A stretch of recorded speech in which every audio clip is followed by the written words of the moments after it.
We keep hearing this election for president is going to be razor tight, a skinny margin between Trump and Harris. So this is just one example from the final NBC News poll.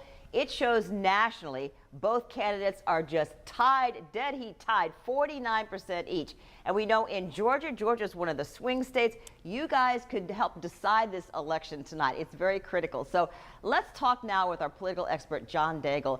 270 electoral votes. Georgia has 16 of those. But here's a scenario. What if Georgia is just too close to call? Yeah, and Georgia, the state law does not have an automatic recount provision, but there are a few laws in place. If the vote is less than 0.5%, then either candidate can request a recount of the ballots. Also, if for some reason the Secretary of State in Georgia has credible reason to suspect some kind of irregularities at the county level or elsewhere, he can request a recount of the ballots. And Georgia has a history of very close elections. Let's look back here in 2020.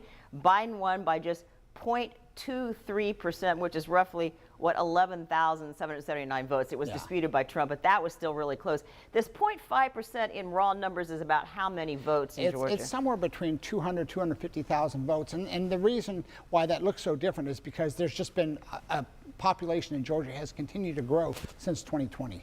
Now, there is so much attention on Georgia, but there's also a lot of attention on Pennsylvania. So let's take a look at that. Pennsylvania, 19 electoral votes, Georgia 16. So is it possible that Pennsylvania could just steal the spotlight from Georgia and the other swing states? Why so much attention on Pennsylvania? Yeah, I think everyone nationally is looking closely at Pennsylvania, and it's probably the closest of the swing states that we've discussed.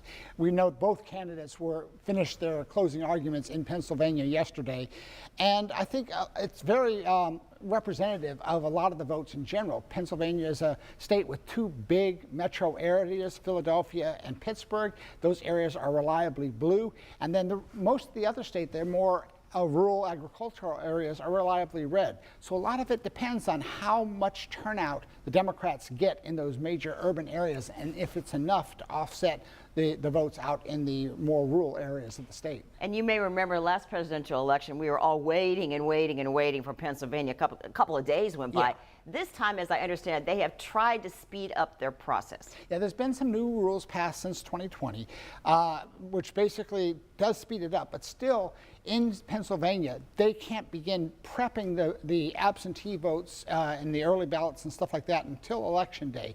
And most people don't expect them to finish counting those votes and certify that election to either late Wednesday or Thursday. But they can actually start opening the envelopes like earlier today. Yeah, they probably already are doing that right now. They can't count them. Right. But they say that does take time to open the envelopes and get ready to count them. So it does. They're trying to streamline that just a little bit. So yeah, so and again, with that state being so pivotal and the election and the results not expected to be known tonight, that's probably the main reason why I don't expect us to have final results tonight unless there's some very unexpected blowout in one of these swing states. So I know a lot of you all watching and following us now on streaming, you may be thinking the same thing I've heard all week. It's like, I'm so tired of those ads. I mean, like, can this just be over? Let's figure out who's president and move on. But realistically, if you had to kind of pick a crystal ball and go, okay, I think the results will be in by the end of this week, or? Certainly by the end of this week, but there also is a difference between the official certification that election officials have to do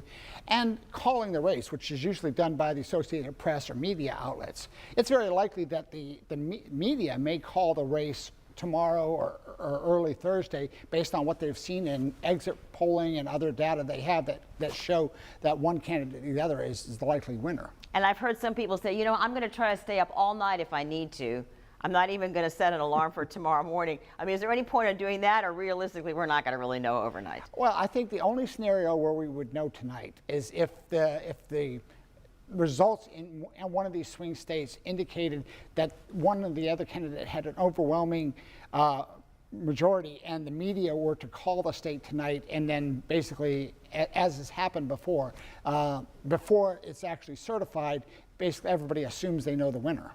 All right, John, we're just going to see what happens, and we'll enjoy talking with you as the evening goes on. John will be here streaming on First Coast News Plus and also in our live cut-ins on NBC and ABC. Thanks for joining us, John. Thank you.